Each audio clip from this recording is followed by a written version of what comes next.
on your coach to take care of getting you a college scholarship? Good question, and this is going to range between. There's some high school coaches that do a fabulous job of helping their athletes, and club coaches that do a fabulous job. Others will do next to nothing, and others will, and sometimes even hurt the chances of an athlete going on to play in college. My advice on that would be to go and sit down with your coach as early as possible. As soon as you decide that you want to play college sports, have a sit down with your coach and say, hey, I want to play in college. I don't want that to interfere with me as a high school player. I want to be the best high school player I can be. I want to help your team and so on. But I also want to play in college.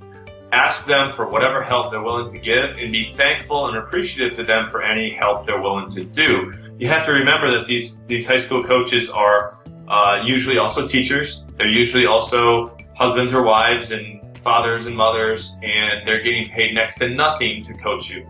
And they have 25 or 10 or 30 or 50 of you and your parents that are looking at them to help them out. And a lot of coaches get so overwhelmed with recruiting that they just shut it down and they just say, I'm not dealing with it, and they do nothing. Or they only help the kid that, is the elite Division I athlete, and the other kids get left behind. Or sometimes they do things to sabotage, the recruitment. Sometimes it's unintentional because they just don't know any better, or sometimes they just get overwhelmed with the process, or they don't want 100 kids coming to them looking for full rides to college, and they don't have the time and effort to help.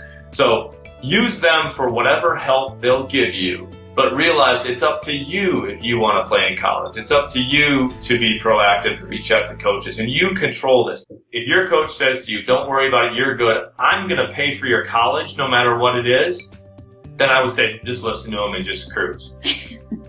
If they're not willing to pay for your college, then it's probably in your best interest to take a proactive approach to the recruiting process. A lot of coaches will, and a lot of times because they don't know any better, will just say, don't worry about it, the coaches will find you, or recruiting will happen during your senior year, don't worry about it.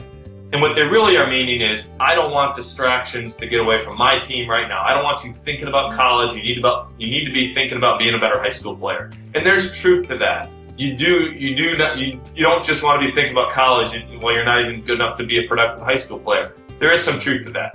But if you really do want to play in college, you do need to get started early, and you do need to be proactive in that process. So take whatever help they're going to give you, but you have to do something on your end and not just rely on them to get yourself recruited. And the other thing I'd add to that too is that, and not to harp on high school coaches, but as a college coach, I don't really care, unless this high school coach is like, my twin brother. I don't really care what they think about the kid. I want to make that evaluation myself. Now, I'm not saying I don't respect them. I do respect them, and I do trust their opinion and so on. But I want to watch that kid with my own eyes, and I want to make that evaluation myself. So, what can your coach do? If I call up the high school coach and the coach says, well, this kid's a jerk and he doesn't work hard in practice, I'm not going to recruit him, because I trust that. He sees him every day. But if he says, hey, he's the greatest player since, sliced bread or whatever, I'm still going to watch him myself until I say, I want to recruit him. So not to devalue the high school club coach's role in the process, but it's just one small part of the process. Go to sportsmentaltoughness.com to get your free video training and guided visualization MP3 on how to perform under pressure. I'm Craig Sigl, the Mental Toughness Trainer.